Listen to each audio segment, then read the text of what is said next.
crafty friends, thank you so much for joining me on how to make this super cute triple cube pop-up card.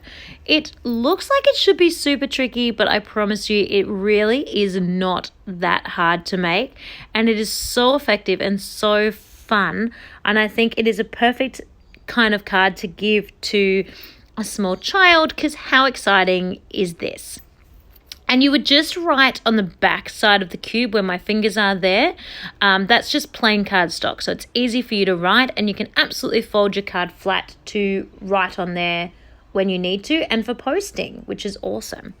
So the first thing I'm going to do is cut my base cardstock strips, and they're 3.5 inches by 8.5 inches.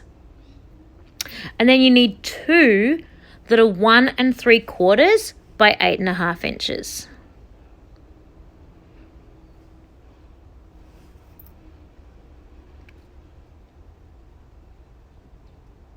So just cutting my second one. Sorry, I'm a little bit slow. Then you need to do your scoring. So you're going to score all three of these strips at 1 3/4, 3.5, 5 1/4, and then exactly 7 inches. Now I had to move mine a little wriggle because my scoreboard doesn't go that big, but I promise you that's what I did. Once you've done that, you're going to fold up and make your box.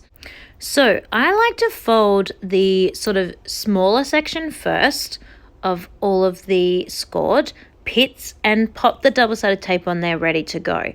Then I fold up the rest of the box along those score lines, really making sure I crease those really well so that I know that they'll go flat and open really easily when the card needs to pop open and closed. So there's your first sort of main rectangle box. Then the next two, just scoring that one and then scoring over to meet the rest of the box and adhering that down. It's going to sit there, and then one more,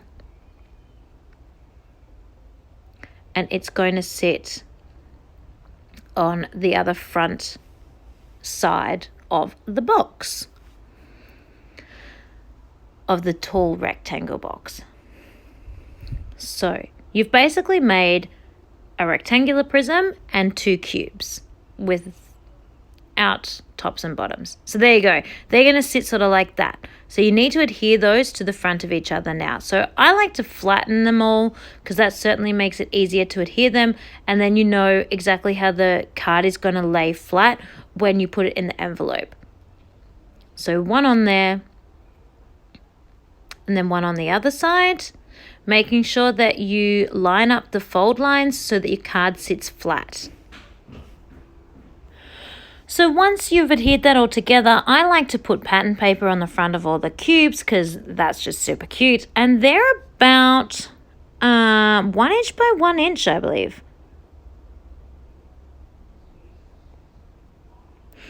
And then I'm going to stamp my sentiment for the front, which is happy birthday. Now the rest of this doesn't have specific measurements. It kind of once you do the first one, you'll totally understand what to do, and it's super, super easy.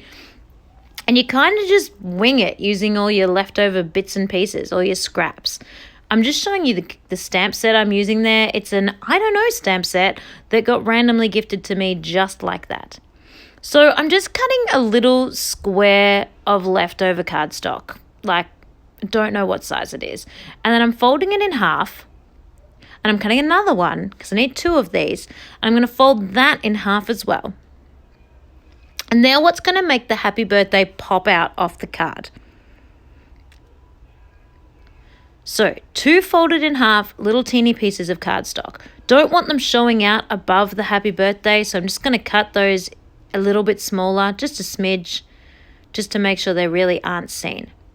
Then I'm going to put double-sided tape on them, and I'm going to adhere them to the card with the folded line, the folded side, touching the center. Just making sure it's really perfect because I don't want to mess this up. And then again, so the folded lines of each of those little tabs are like touching each other, meeting in the middle. Then putting a little bit of double-sided tape on each side. Then popping my happy birthday on top. And I'm lining it up along the bottom so that it does stick out a little bit at the top of my card. So can you sort of see there how it is attached? Then I've got all of my ephemera, and the collection I'm using is the Doodlebugs Dragon Tails. And I'm just going to use a whole bunch of ephemera to decorate this. I'm starting off with my balloons, and I'm going to adhere a little piece of string onto the bottom of each of my balloons. I'm just using double-sided tape. So the process is a tiny bit fiddly, but it's certainly, I promise you, not that difficult. It's just that same process of making, you could either make folding tabs like I made for the happy birthday, or you can make full cubes like you did to make the actual card base itself.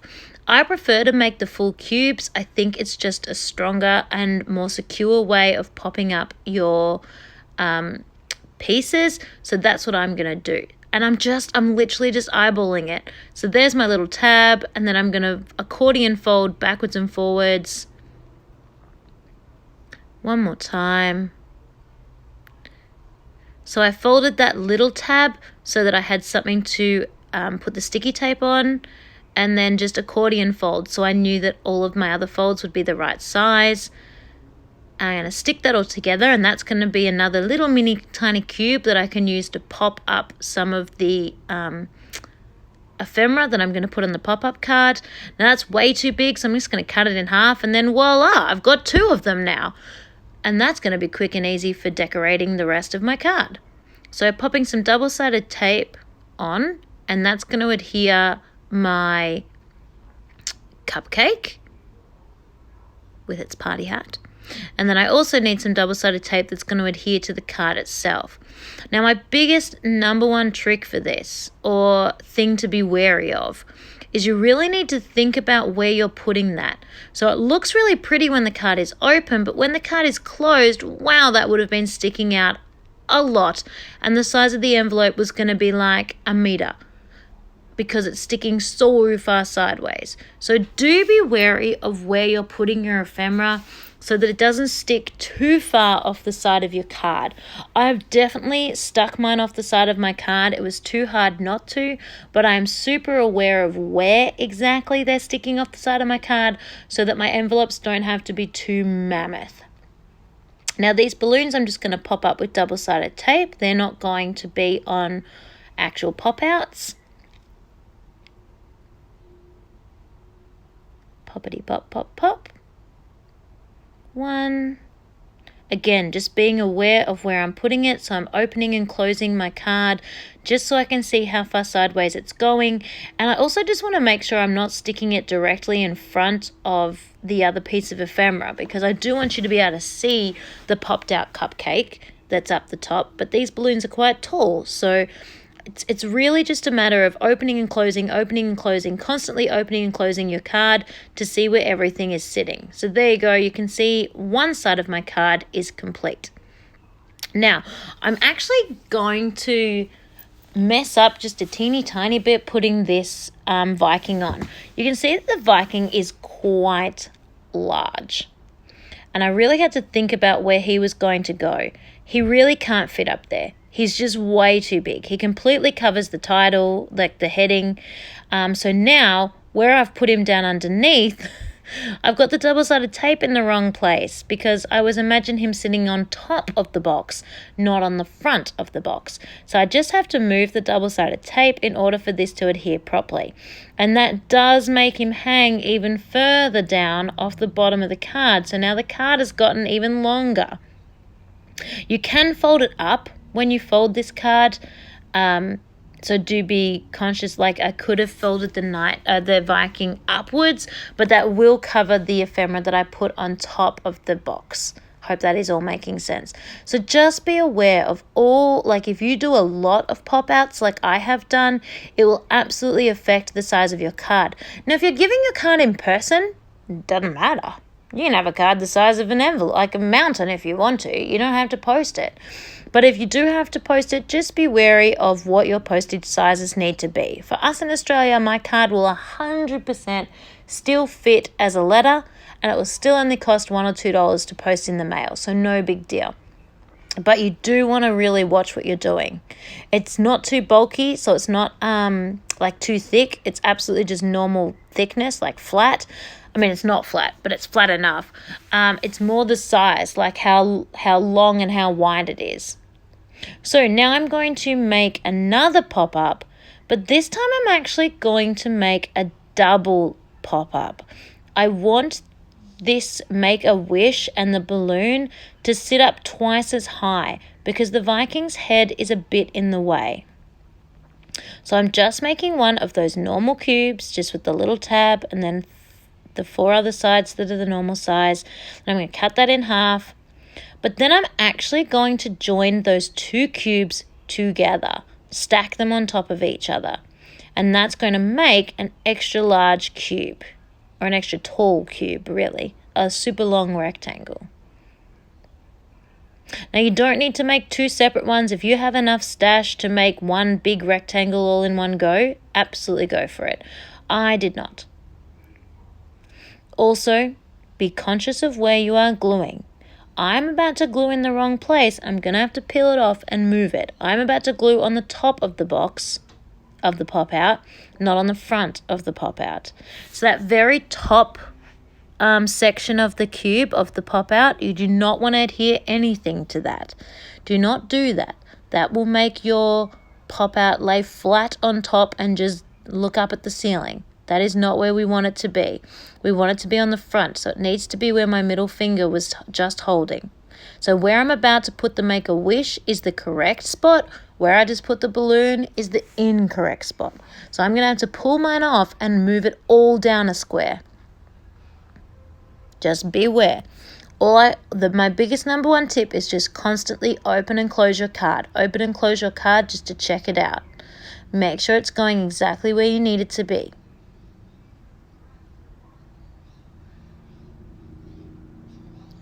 Alright, popping on some foam. So, I've adhered mine. Now I'm going to open it and go, whoops. That balloon is facing the sky. That's not where I wanted it. I need to move everything down.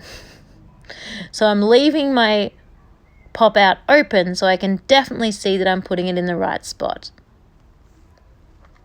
We all make mistakes. It's no big deal. Alright, so now I can adhere the balloon in the right spot. And now I'm going to put, that's better, pop some double-sided tape on the bottom of my pop-out. And I can adhere it to the entire card. Again, opening up my card so I can see where this is going to go. And I want it to be about there.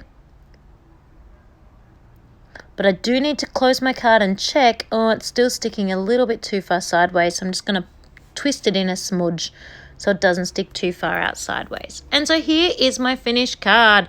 How cute is it? It's totally worth the time and effort it takes to make. They are a little bit fiddly, but look at how amazing they are. Definitely worth it in the end. So I've got some close-up photos for you coming. It was very hard to photograph to get the full extent of how it looks. This is it flat, so when you post it, it comes flat. And then obviously this is it when I've popped it all out. And you can see it is just so cute.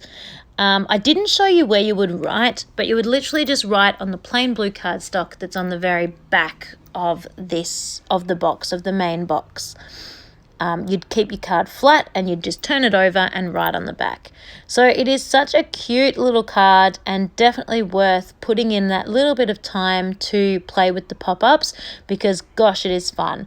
And if you do less pop-ups than me, I did go a little pop-up crazy, it would not take you as long. So thank you so much for watching. I hope you enjoyed this process and I hope to see you again tomorrow for another one of our amazing advent calendar videos. Thank you so much for watching and I'll see you next time.